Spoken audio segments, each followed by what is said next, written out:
स्वागत है आपका फिर से एक नए वीडियो में। हम complex number in quadratic equations को कर रहे हैं, जो 11th क्लास का मैथ का बहुत ही इंपॉर्टेंट चैप्टर है। लास्ट का वीडियो में हम लोगों ने 4.2 के जितने भी उसके प्रॉपर्टी थे हम लोगों ने कंप्लीट कर लिया था, और उसके साथ साथ एक एग्जाम्पल को भी किया था, एग्जाम्पल नंबर 7। आज हम एग्जाम्पल नंबर 8 से स्टार्ट करने जा रहे हैं। तो क्या है एग्जाम्पल नंबर 8, ध्यान से चीजों को समझेंगे। Convert the complex number -16 upon में 1 plus iota root 3 into polar form. आपको पोलर फॉर्म में कन्वर्ट करना है, लेकिन पोलर फॉर्म में कन्वर्ट करने से पहले इस वाले पार्ट को हम सिंपल फॉर्म में कन्वर्ट करेंगे, उसके बाद इसे पोलर फॉर्म में लेकर जाएंगे। तो मैं इसे कैसे कर सकता हूं, तो चलिए यहां से सॉल्यूशन स्टार्ट करते हैं। हम क्या कर सकते हैं, -16 अपॉन में 1 प्लस आयोटा रूट 3, ठीक है। और ये जो पार्ट है मैं इसका हर का परिमेकरण कर दूंगा, तो क्या हो जाएगा यहाँ पर, अगर मैं करने जाऊं तो यहाँ पर होगा 1 माइनस आयोटा रूट 3 और अपॉन में 1 माइनस आयोटा रूट 3, ठीक है। इतनी बातें क्लियर है क्या? अच्छा, अब मैं इसका क्या कर सकता हूं, तो अगर मैं ऊपर चाहूं तो मल्टीप्लाई कर सकता हूं, कितना, -16 और यहां पर 1 माइनस आयोटा रूट 3, और नीचे का पार्ट हमारा क्या है, नीचे a plus B into A minus B, A का स्क्वायर माइनस बी का स्क्वायर। तो a का स्क्वायर का मतलब कितना हो जाएगा, यहां पर 1 का स्क्वायर मैं कर सकता हूं, 1 का स्क्वायर, और माइनस बी का स्क्वायर, बी का स्क्वायर का मतलब हो जाएगा आयोटा रूट 3 का स्क्वायर होगा। तो हमारा फाइनल ऊपर क्या आ रहा है हमारा, इधर अगर आप देखोगे तो अगर -16 को मैं 1 से मल्टीप्लाई करूं तो कितना आ जाएगा, माइनस आपका 16 आएगा, और माइनस माइनस यहां पर क्या हो जाएगा, प्लस आयोटा 16 रूट 3, और अपॉन में कितना होगा आपका, यहां पर 1 हो जाएगा, और नीचे आपका कितना हो गया, देखो ध्यान से देखना, मैं यहां पर थोड़ा सा जंप करूंगा। 3 तिहाई 9, 9 का वर्गमूल 3, और आयोटा का स्क्वायर का मतलब होता है -1, तो -1 से इसको मल्टीप्लाई करेंगे तो क्या हो जाएगा, माइनस माइनस प्लस हो जाएगा, माइनस माइनस प्लस करके देगा, और यहाँ पर 3 दिया तो 3 और 1 कितना हो जाएगा, यहाँ पर मैं डायरेक्ट यहाँ पर 4 लिख रहा हूँ, तो हमारा यार 3 होगा ना, यहाँ पर 3 होगा, ठीक है। तो यहाँ पर क्या हो जाएगा, यहाँ पर अगर आप देखोगे तो यहाँ पर आ गया -16 और आयोटा, यहाँ पर आयोटा 16 अपॉन में यहाँ पर 4 है। अब आप एक काम कर सकते हो, अब क्या कर सकते हो, ऊपर से 4 कॉमन ले सकते हो। अगर मैं चाहूँ तो 4 कॉमन ले सकता हूँ, तो मैं 4 कॉमन लूंगा तो कितना आ जाएगा, 4 कॉमन लूंगा तो यहाँ पर आएगा -4, और यहाँ पर प्लस आयोटा 4 रूट 3, ठीक है, और अपॉन में आपका कितना है 4। देखो ये 4 से ये 4 कट जाएगा। मैंने अभी बोला था ना कि मैं पहले इसे सिंपल फॉर्म में लेकर आऊंगा, अभी ये सिंपल फॉर्म में आ चुका है। सिंपल फॉर्म में आया मतलब कितना आया, -4 प्लस आयोटा 4 रूट 3, ये आपका सिंपल फॉर्म में आया है। अब यहां पर ध्यान से देखो, ये आपका रियल पार्ट है, ये आपका इमेजिनरी पार्ट है, ठीक है। अब मैं यहां से क्या करूंगा, मॉडुलस निकालूंगा। तो मॉडुलस निकालने के लिए सबसे पहले r, क्योंकि इसे पोलर फॉर्म में लिखना है ना, और पोलर फॉर्म का फॉर्मूला क्या होता है, z is equal to r cos theta और plus r cos theta plus iota sine theta, r iota sine theta. तो यहां पर मैं क्या कर सकता हूं, सबसे पहले एक बात और आपको पहले से पता है, क्या पता है, यहां दिख रहा है क्या आपको जी, यहां पर देख सकते हो x का वैल्यू आपका कितना है, x का वैल्यू आपका है -4, और y का वैल्यू है आपका 4 रूट 3, ठीक है। तो मैं क्या कर रहा हूं, यहां से मॉडुलस निकाल रहा हूं। ध्यान से देखना, यहां से मैं मॉडुलस कैसे निकाल सकता हूं, तो मॉडुलस बराबर मैं क्या कर सकता हूं, क्या होता है, x का स्क्वायर प्लस y का स्क्वायर। तो x का स्क्वायर का मतलब कितना, x का स्क्वायर का मतलब होता है आपका, x का स्क्वायर का मतलब हो जाएगा -4 का स्क्वायर, चेक कर लो, क्योंकि x का वैल्यू कितना है, x का वैल्यू -4 है। अच्छा, उसके बाद y का स्क्वायर मैं करने जा रहा हूं, तो y का स्क्वायर का मतलब कितना, 4 रूट 3 का क्या हो जाएगा, स्क्वायर। अब यहां पर ध्यान से देखो, यहां पर आपका आ जाएगा 4 चौके 16 और प्लस 4 चौके 16 तिया 48, ठीक है, और माइनस माइनस यहां पर आपका कितना आ जाएगा, प्लस। अब यहां ध्यान से देखो तो यहां पर आ जाएगा आपका कितना, 64, 48 और 16 64, और 64 का वर्गमूल कितना आ जाएगा 8। मतलब आपका जो मॉडुलस फाइंड हुआ, मॉडुलस ज्ञात हुआ, मॉडुलस कितना आ गया आपका 8 आ गया। यानी हम कह सकते हैं कि हमारा जो मॉडुलस है वो आपका कितना है 8, और ये r का वैल्यू है, ये बात याद रखेंगे। ठीक है, पहले आप इसे नोट करें, उसके बाद फिर अब हम इसे पोलर फॉर्म में लेकर आएंगे। देखो मैंने उस क्वेश्चन को सिंपल फॉर्म में लिख लिया था, और सिंपल फॉर्म में कितना आया था -4 प्लस आयोटा 4√3, और उसका मॉडुलस हमने निकाल लिया था। अब हम सबसे पहले इस क्वेश्चन को देखकर ये हम समझने का प्रयास करेंगे कि ये कौन सा क्वाड्रांट में है। तो मैं आपको यहाँ पर एक सबसे पहले इससे दिखा दूं, तो क्या होगा यहाँ पर आपका -4 है और प्लस आयोटा 4√3 है। मतलब यहाँ पर x का वैल्यू जो है वो माइनस में है और y का वैल्यू आपका प्लस में है। तो x का वैल्यू माइनस और y का वैल्यू प्लस कौन सा क्वाड्रांट में जाता है, तो आपका सेकेंड क्वाड्रांट में। अब यहाँ से आपको थीटा ज्ञात करने हैं, तो मैं कैसे कर सकता हूँ, सबसे पहले चीज़ों को समझते हैं। यहाँ से मुझे थीटा ज्ञात करना है, मॉडुलस मैं निकाल चुका हूँ, तो थीटा ज्ञात करने के लिए मुझे क्या करना होगा, थीटा ज्ञात करने के लिए मैं निकालता हूँ क्या, tan इनवर्स। याद करें tan inverse modulus imaginary part upon में क्या होता है रियल पार्ट। ये लास्ट का वीडियो में हमने आपको बताया था, इमेजिनरी पार्ट अपॉन में क्या होता है रियल पार्ट। तो यहाँ पर अगर आप देखोगे तो tan इनवर्स का वैल्यू हमारा कितना निकल गया, tan इनवर्स का इमेजिनरी पार्ट हमारा कितना है, इमेजिनरी पार्ट है हमारा आपका 4√3, और रियल पार्ट हमारा कितना है यहाँ पर -4 है। ये इससे कट जाएगा और tan इनवर्स का जो वैल्यू आएगा वो आपका कितना आएगा -√3। और आपको पहले से पता है कि मॉडुलस क्या करके देता है, आपको पॉजिटिव वैल्यू देता है। तो यहाँ पर आपका क्या आएगा, tan inverse is equal to √3, और आपको पता है कि √3 का जो वैल्यू होता है 10 का वो π/3 होता है। ठीक है, एक फार्मूला अभी आपको और याद होना चाहिए। मैंने क्या बताया था कि अगर ये थीटा सेकेंड क्वाड्रांट में जाएगा, तो सेकेंड क्वाड्रांट के लिए मैंने आपको क्या बताया था, सेकेंड क्वाड्रांट के लिए आपको बताया था कि थीटा अगर सेकेंड क्वाड्रांट में हो तो आपको करना क्या है, π-φ करना है।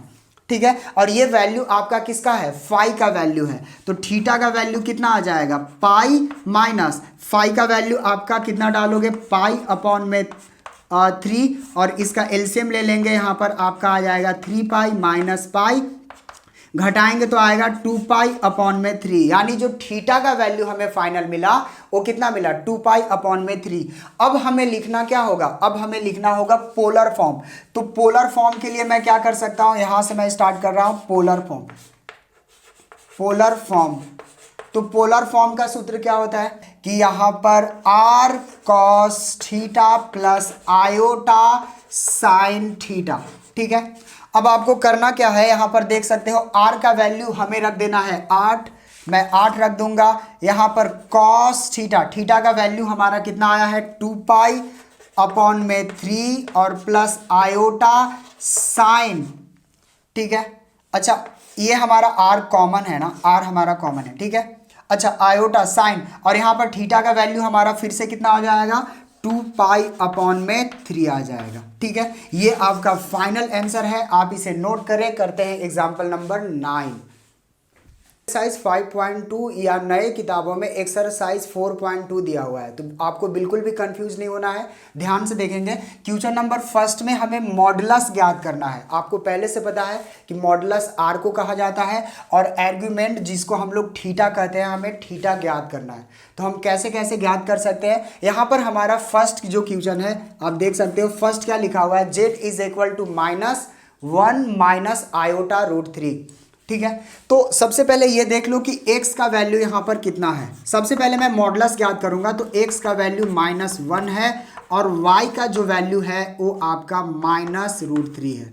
तो मैं क्या कर सकता हूँ, मुझे मॉडुलस निकालने के लिए मुझे एक फॉर्मूला पहले से पता है, क्या, यहाँ पर r इज इक्वल टू होता है √x का स्क्वायर और प्लस y का स्क्वायर। ये फॉर्मूला आपको पहले से पता है। x का स्क्वायर का मतलब -1 का स्क्वायर, और y का स्क्वायर का मतलब √3 का स्क्वायर। तो कितना हो जाएगा, हमें फाइनली कितना मिल जाएगा, 1 का स्क्वायर का मतलब हमारा कितना हो जाएगा 1 और प्लस यहाँ पर 3, क्योंकि 3 तिहाई 9 और 9 का वर्गमूल 3 ही आएगा। तो आर का जो हमें फाइनल वैल्यू मिला वो कितना मिला 4 और 4 का वर्गमूल कितना 2। देखो मॉडुलस हमारा निकल चुका, मॉडुलस हमारा कितना आ गया, मॉडुलस हमारा 2 आ गया। ठीक है, अच्छा उसके बाद हमें थीटा फाइंड करना है। तो थीटा फाइंड करने के लिए सबसे पहले आपको क्या करना होता है, आप ये पता करो ये जो क्वेश्चन है वो कौन सा क्वाड्रांट में जा रहा है। तो मैं उसे चेक करने के लिए यहाँ पर दिख रहा है क्या आपको, जी दिख रहा होगा। आप यहाँ पर थोड़ा सा देखो ध्यान से, यहाँ पर अगर आप देखोगे तो यहाँ पर माइनस कितना है, -1 है और माइनस आयोटा √3 है। तो कौन सा क्वाड्रांट में ऐसा होता है, तो ये जो क्वाड्रांट होता है वो आपका थर्ड क्वाड्रांट में ऐसा होता है, जो दोनों माइनस में होता है। अब इसके लिए मैंने आपको एक स्पेशल नियम बताया है कि अगर थीटा थर्ड क्वाड्रांट में जाएगा तो उसके लिए एक फॉर्मूला था, मैं अभी बताऊंगा फिर से। तो यहाँ पर आपका -x है और यहाँ पर आपका -y है, यानी ये कौन सा क्वाड्रांट में है, थर्ड क्वाड्रांट में। अब मैं क्या करूं, सबसे पहले आप टेन इनवर्स निकालो। थीटा निकालने के लिए आपको पहले से पता है, तो क्या कर सकते हैं, टेन इनवर्स मॉडुलस आपका क्या होता है, इमेजिनरी पार्ट अपॉन में क्या होता है, रियल पार्ट। ठीक है, तो अगर मैं देखूं तो यहाँ पर हमारा कितना आएगा, यहाँ पर जो इमेजिनरी पार्ट है कितना, यहाँ पर देख सकते हो -√3 है, और रियल पार्ट हमारा कितना है, रियल पार्ट हमारा -1 है। तो क्या होगा, यहाँ से देखोगे तो ये माइनस से माइनस चला जाएगा, और ऐसे भी हमें मॉडुलस के अंदर है तो पॉजिटिव वैल्यू ही मिलना है। तो यहाँ पर हमें कितना मिल गया, tan inverse is equal to कितना, टेन इनवर्स मॉडुलस √3, और मॉडुलस √3 का मतलब कितना आ जाएगा, यहाँ पर π/3 ही आ जाएगा, क्योंकि ये बाहर आएगा। चलो मैं लिख ही देता हूँ, तो क्या हो जाएगा, टेन इनवर्स और यहाँ पर √3, और इसका वैल्यू √3 का वैल्यू होता है π/3। क्या इतनी बातें क्लियर है क्या? अच्छा अब मैं क्या कर सकता हूँ, अब यहाँ पर ये जो थीटा है ये जो फाई है वो फाई कौन सा क्वाड्रांट में जा रहा है, आपका थर्ड क्वाड्रांट में जा रहा है। और थर्ड क्वाड्रांट के लिए आपको पहले से पता है कि यहाँ पर एक फॉर्मूला लगता है, कौन सा, थीटा इज इक्वल टू -π-φ।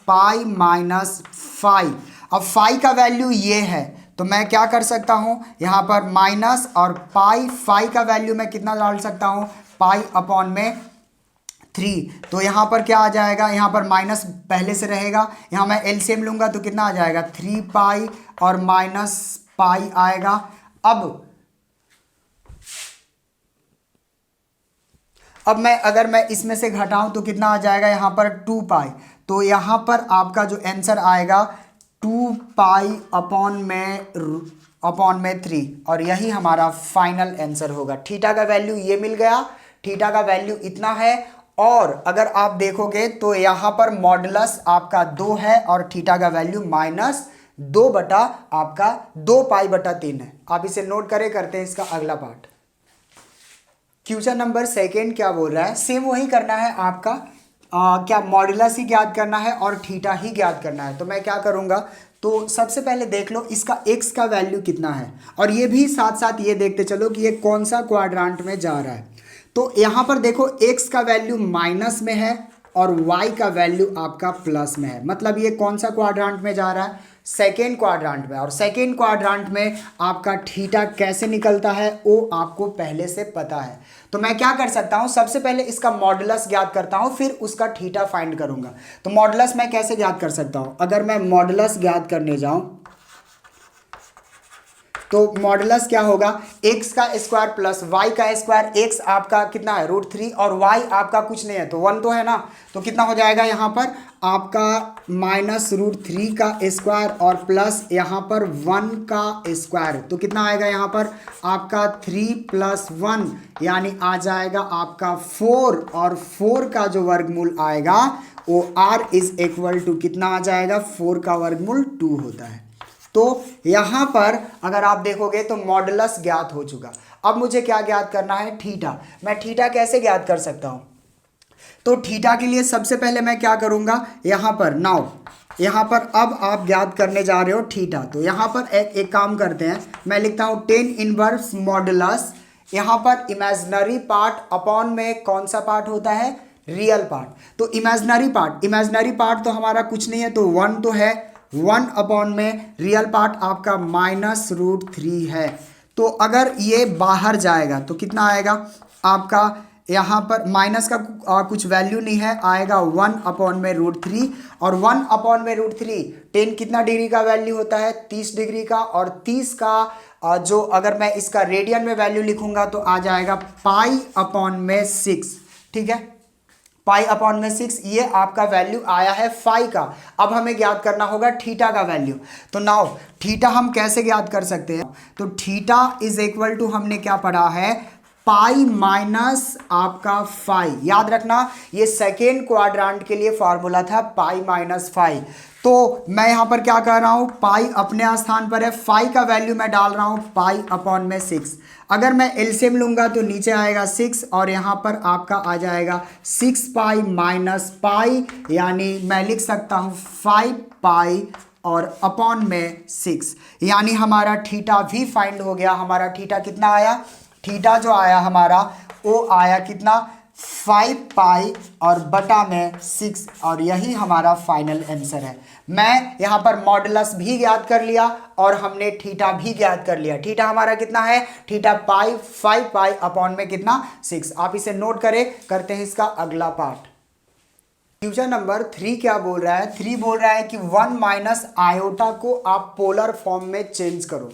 हमें इस वाले क्वेश्चन को पोलर फॉर्म में चेंज करना है। तो चलिए हम पहले पोलर फॉर्म में चेंज करने के लिए, पोलर फॉर्म का फॉर्मूला क्या होता है, पोलर फॉर्म का फॉर्मूला होता है z is equal to r, यहाँ पर आपका cos theta plus iota sine theta. तो इसमें हमें फाइंड क्या क्या करना होगा, आर हमें ज्ञात करना होगा और उसके साथ साथ हमें थीटा ज्ञात करना होगा, और लास्ट में मैं पोलर फॉर्म का ये फार्मूला लिखकर मैं उसका आंसर लिख दूंगा। तो सबसे पहले मैं यहाँ पर आर ज्ञात कर लेता हूँ। तो आर ज्ञात करने के लिए हमें ये पता होना चाहिए कि एक्स इसका कितना है और वाई कितना है। यहाँ पर देखोगे एक्स का वैल्यू आपका 1 है और वाई का वैल्यू आपका -1 है। और ये कौन सा क्वाड्रांट में जा रहा है, साथ साथ ये भी पता कर लो। तो ये जो जा रहा है कौन सा क्वाड्रांट में जा रहा है, यहाँ पर x का वैल्यू पॉजिटिव है जबकि y का वैल्यू आपका क्या है, नेगेटिव है। तो यहाँ पर आ जाएगा ये फोर्थ क्वाड्रांट में, x का x का वैल्यू पॉजिटिव, y का वैल्यू नेगेटिव है, मतलब ये 4 क्वाड्रांट में आएगा, यानी x माइनस वाई, ये 4th क्वाड्रांट में आएगा। अब मैं क्या कर सकता हूँ, चीज़ों को ध्यान से समझे। मैं यहाँ से इसका मॉडुलस सबसे पहले ज्ञात करता हूँ। मॉडुलस कैसे ज्ञात कर सकता हूँ, तो मॉडुलस बराबर MODULUS, मॉडुलस। आर मैं कैसे ज्ञात कर सकता हूँ, तो आर बराबर हमने एक फॉर्मूला पढ़ा है, एक्स का स्क्वायर प्लस वाई का स्क्वायर, यानी एक्स का स्क्वायर यानी 1 का स्क्वायर और वाई का स्क्वायर का मतलब -1 का स्क्वायर। तो कितना हो जाएगा, यहाँ पर 1 + 1 यानी आ जाएगा आपका कितना, 2। आर का वैल्यू हमारा निकल चुका। आर का वैल्यू हमें कितना मिला, आर का वैल्यू हमें मिल गया √2 का। थीटा ज्ञात करूंगा तो थीटा क्या हो जाएगा, 10 इनवर्स आपका मॉडुलस इमेजिनरी पार्ट अपॉन में रियल पार्ट। इमेजिनरी पार्ट आपका कितना है, -1 है और रियल पार्ट आपका कितना है, 1 है। तो मैं क्या कर सकता हूँ, 10 इनवर्स, यहाँ पर आप देखोगे तो -1 आ जाएगा और मॉडुलस में है तो मॉडुलस से बाहर आएगा तो पॉजिटिव ही वैल्यू देगा, मतलब यहाँ पर कितना आ गया, 1। और ये 1 कितना का होता है, π/4 का होता है, क्वाड्रांट में है। नाउ अगर मैं थीटा यहाँ से निकालने जाऊँ तो थीटा कैसे निकलेगा, तो याद रखो थीटा जो होता है 4th क्वाड्रांट में वो -5 के इक्वल होता है। तो थीटा का वैल्यू हमें कितना मिल जाएगा, -π/4 मिल जाएगा। अब मैं क्या कर सकता हूँ, अब मैं पोलर फॉर्म लिख सकता हूँ, पोलर फॉर्म। तो पोलर फॉर्म के लिए हमें क्या फॉर्मूला पता है, z is equal to r cos theta और प्लस आयोटा साइन थीटा। तो मैं सब यहाँ पर अगर आप वैल्यू रखोगे तो कितना आ जाएगा, r का वैल्यू तो आपका √2 आ चुका है, तो मैं यहाँ पर √2 रख लेता हूँ। और cos कितना, -π/4 और प्लस आयोटा साइन यहाँ पर हो जाएगा आपका -π/4 और यही हमारा फाइनल आंसर होगा। आप इसे नोट करें, करते हैं इसका अगला पार्ट।